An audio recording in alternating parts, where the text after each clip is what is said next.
Il va aller à Marrakech pour avoir des renseignements sur les cavaliers arabes. On lui dit que les spahis sont partis se battre dans le sud marocain.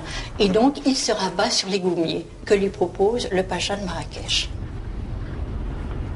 Le fait de mettre comme ça dans une position amicale ces deux cavaliers des deux communautés, c'est bien aussi une volonté de montrer cette fraternité. D'ailleurs, dans son discours d'inauguration, Lyautey répétera à quel point l'effort, la fraternité de guerre entre les deux communautés ont été grandes et remontent à 1907. Et pourtant, la tête baissée du cheval du cavalier arabe n'échappera pas au regard perspicace. Incarnation de la complexité d'une relation entre respect et assujettissement. Le spahi, c'était un peu l'autre. Un officier dit indigène ne dépassait pas le grade de capitaine. La solde des spahis algériens est la même que celle des Français. C'est un cas quasi unique dans les armées coloniales. Au fond, l'armée se méfie un petit peu des contacts entre les soldats, disons, musulmans et la population. Je me suis senti toujours français. J'ai jamais ressenti, si vous voulez, une différence. Si on parle d'assimilation, ce n'est pas véritablement une réussite, puisqu'au fond, les spahis ont gardé leur originalité, leur spécificité. Ça serait plutôt une réussite, dans une certaine mesure, de ce qu'on pourrait appeler une certaine forme d'intégration, puisque ces gens, tout en gardant leur tradition, deviennent d'excellents soldats de l'armée française. Bon, on peut citer quelques cas de mutinerie, mais enfin, ils sont vraiment très très marginaux. Réussite, car en Afrique du Nord, comme en France, où ces images sont tournées, on va recréer pour les spahis un environnement spécifique, comme une enclave dans un monde où la fusion d'une société musulmane et européenne semble être une chimère. C'était des gens qui venaient de la campagne, qui étaient simples, sans revendication tenant à leur statut d'indigène ou non. Ça les extrayait de leur milieu d'origine. Ils vivaient leur vie militaire comme une vie à part.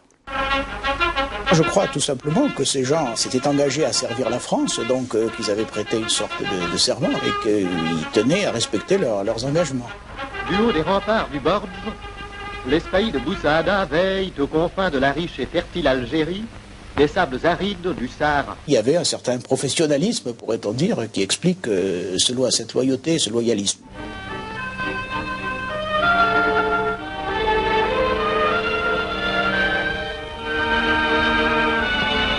Le capitaine est suivi de son inséparable fanion, orné d'une queue de cheval, un signe du commandement et signe de ralliement qui permettent à tous de voir et de suivre le chef. Le spahi marocain qui était placé sous les ordres n'importe d'un officier, d'un sous-officier, ne connaissait que lui pour lui donner des ordres. Et c'est un des caractères des spahis, c'est qu'ils connaissaient leur capitaine et terminaient. Il y avait une espèce de protection réciproque. Dans un peloton arabe, bon, on avait un rôle de secrétaire, on écrivait le courrier, on écrivait les permissions, on écrivait même les motifs. On écrivait les cahiers de roulement pour le ferrage des chevaux, pour les factions d'écurie, pour la garde au poste. Alors donc, ils avaient besoin de nous, on leur rendait des services. Et même au niveau des officiers, on faisait un petit peu leur boulot aussi, parce qu'ils étaient officiers, mais ils savaient tout juste signer leur nom, ils s'étaient pas des fins lettrés.